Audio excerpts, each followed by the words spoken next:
Okay, morning ledges. Well, it's 20 past 8 in London, and I have to say at the outset that I'm still not feeling fully on top of my game. Still feeling slightly under the weather, more tired than anything, but that's probably one of the more dangerous ways to be feeling when you're trading, which demands 100% focus.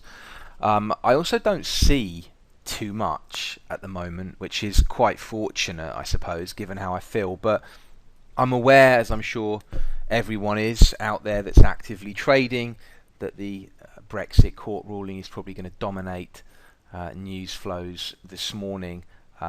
Obviously, in sterling related pairs. With that in mind, it might be of interest that I do see several potential opportunities. Obviously, there is this one below market. I think I highlighted this in yesterday's session. These prior highs, obviously because they're past ATR, this would be a candidate for a play, and it would be particularly a candidate because we broke out of this big level that I've got marked as a daily level. So these series of highs here, and I'm seeing this as the last high pre-breakout on the hourly chart. So a return to there looks good, and I would buy that if we came down there today. I also have a level above market in the pound, which again is past ATR. And I talk about this ATR so much and levels being past it that I'm starting to think people might think it's a prerequisite to taking a trade. It's not. It just makes it nicer as far as I'm concerned. If we are past ATR coming into a good level, it increases the chance that we might see a reaction there. These lows up here are typically a trade that I would take. The reason I've marked that magenta is I think it's very difficult to isolate your stop. You can see the candle that broke and closed through that level is this one here, and you'd be looking at a 90 pip stop time. You factor in spread, which obviously I'm not going to have. Now, often when I'm faced with that, people will say, well, why don't you come down to a 15-minute time frame? You can probably find a tighter stop, although funnily enough you can't even on that move. But I don't do that anyway. So I'd look for topping price action around there rather than hit it blind.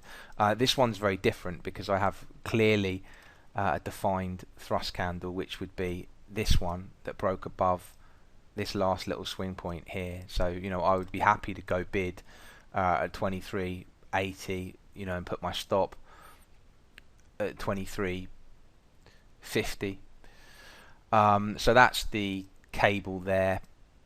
Likewise, I got a lot of setups in pound yen. I think we've already spoken about potentially selling this low if the market gets there. Again, it's an ATR based trade. I'd certainly be buying this area of highs here, which again has ATR confluence and the 38% fib, and then this level down here is the weekly and the 61%. So whether I got a winner or a loser off this level, I'd be prepared to crack this as well. So there's some levels above and below market in sterling related pairs, but honestly that is about it. I do have this area that I'm looking at for price action in the dollar Canadian, 61% fib, ATR prior highs, back of this trend line. There's quite a lot of confluence in this box, but again, it's not something that we're going to have to deal with imminently this morning. Gold and silver also have some levels above market. These are for potential break and rounded retest levels. Look how big this one is in gold, which again is magenta because we'd be waiting for the price action, the break and subsequent retest needed. This is a big one in silver as well. Note how incidentally when I draw the box I'm marking in all the highs and the lows of the range here. So again, that is another candidate, but that's about it. It's quite thin on the ground, so it's going to be cable that is definitely going to be attracting my attention of these pairs today. I don't have a daily bias in the Bund, but I do have a good level in the Bund that I wanted to be a buyer at, and you'll see that when we broke up yesterday we left these singles at 94, and I'd like to come in as a buyer at this high here, which is the previous week's volume point of control. It is also the top of the range of all these highs here. It's also the 38% fib. Well, it's 10:23 in London now, and I just had a trade in the Bund, and I filmed the entire thing, and then the software crashed. So I will talk you through what I did. Basically, we were coming down into the area that I spoke about being interested in this morning, and I opted to do a very short-term trade, as you're about to see. And the reason for that is because I thought the market looked pretty weak coming down into this area. I wasn't sure how far we were going to bounce, and what I was thinking is, well, we had this pullback low here, which was at 94s, and we also had these lows here at 98s, but I'm figuring if I can try and buy it down at 90s with a 4-tick stop, even to this low here, it's a 1R, and to there, it's a 2R on the trade. So I'm also seeing that as we're coming down into this area, it's 940. We have a bearish engulfing forming on the charts. Now we've still got 20 minutes to the top of the hour, but it's not a particularly healthy looking candlestick, and the hammer before it has been negated as well, which is also quite a bearish sign. So really don't want to overstay my welcome. So what I've done is I've come in and I've bid at 90s with a stop at 86s underneath this thrust candle. So it's a 4-tick stop on that trade. And I'll just take you over to the stage 5 account so you can see that the buy went in at 90s, so 2 lots went through at 90s, and the market comes in and it fills me, and you'll see the 389 lot here that clipped into the 90s, and then we get an unfinished auction on the low, which is a pretty good sign. 479 hit the bid, 298 lift the offer. It wasn't the biggest unfinished auction, but getting into that area is quite a decent sign. So what I've done then is I've gone offered one at 94s and I've gone offered one at 98s. Now the 94s fills really quickly, like literally in the next candle. And as we do that, I move the stop up underneath this low. So then the stop is moved to 88s. So I've taken 4 ticks on the first half, and I could take a 2-tick loss on the second half, which would give me a 2-tick gain overall.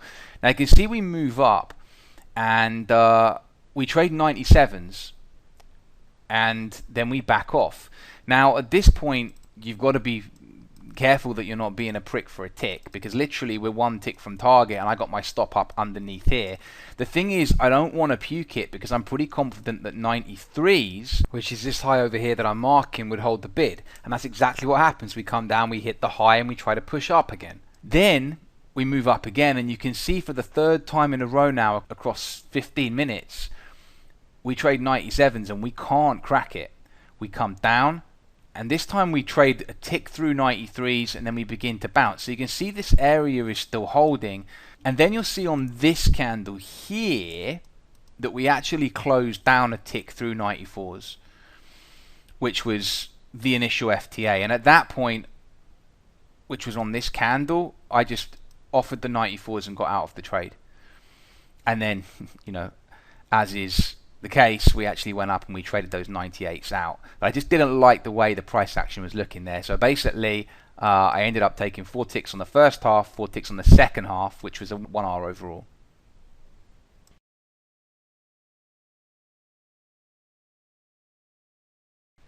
Well, it's 12:55 in London. I've got to say, I've sat through some pretty boring days in my time, but this ranks right up there so far. Nothing in the Bund apart from that 4-tick scalp that I did earlier. Maybe the case that we have another opportunity coming up in the Bund. And I say that because you can see that we kind of got this inverse head and shoulders possibly forming here, and in the last hour, so the 11 to 12 hour, we get this this hammer here in an approximate location where you'd expect a right shoulder to possibly form, and I'm keeping my eye on this interim high here that we failed to close above now for the last 2 hours. And if I could see that we could begin to move above 62.88, then I would look for a long. Obviously when you look at the 5-minute chart though, you can see, you know, where that inflection point roughly lies. So for me, what I would like to see here is really it move a little bit higher than that on a 5-minute chart. Take out these highs, and then I'll give it a possible long there. But remains to be seen whether we get that. And you know, elsewhere, in terms of what we looked at this morning, I mean, I just haven't really seen a lot. Cable slowly moving back towards the buy area, but it's still a while away from it. We've got a good 50 pips before that's hit, if it's hit at all. But maybe the US session will cause things to be a little bit more exciting. We'll see. Well, we didn't break up and out, and therefore we didn't get the signal to look for longs. Well, it's now 5 to 3, and we have dollar Canadian heading right into this area that I was looking at for a potential buy. And in fact, of all the markets today on the 60-minute time frame that I discussed this morning, it is the only one to encounter one of the levels I spoke about. Obviously gold and silver are attacking their levels at the moment, but they're not going to be potential trades for now because they have to breach right through there and then come back with a rounded retest. So possibles for tomorrow, I would imagine. But the dollar Canadian, this is the area that we're looking for price action. It's just tagged the 61% fib. It's past ATR. These are the last highs. Let's see if we get anything. But I wait for hourly closes, so it'll probably take some time to develop. Well, it is 7 o'clock in London, and I have to say this was not the most exciting day that I have had. There ended up being only one trade in the Bund that I took today. It was the short scalp that you saw on the recording earlier. I really didn't see anything else to do throughout the entire day. I left you with dollar Canadian. We didn't see any price action in this magenta box that I was looking for. Some people would loosely construe this, I think, as some kind of hammer candlestick formation. I see it as a doji, an indecision candle. So nothing really to do there. You can see that the gold and the silver didn't break out. The pound yen is approaching its sell level but never actually ended up getting there. And cable turned approximately 30 odd pips from its level and moved higher, and that was really about it. There just wasn't a lot to do. Some days you sit here all day hoping for something interesting, you don't get it. So it's not the most exciting episode of Tuesday's trades, but it is what it is. We're certainly not going to force trades. I'm ending the day up, and I'll see you all tomorrow for Wednesday's workshop.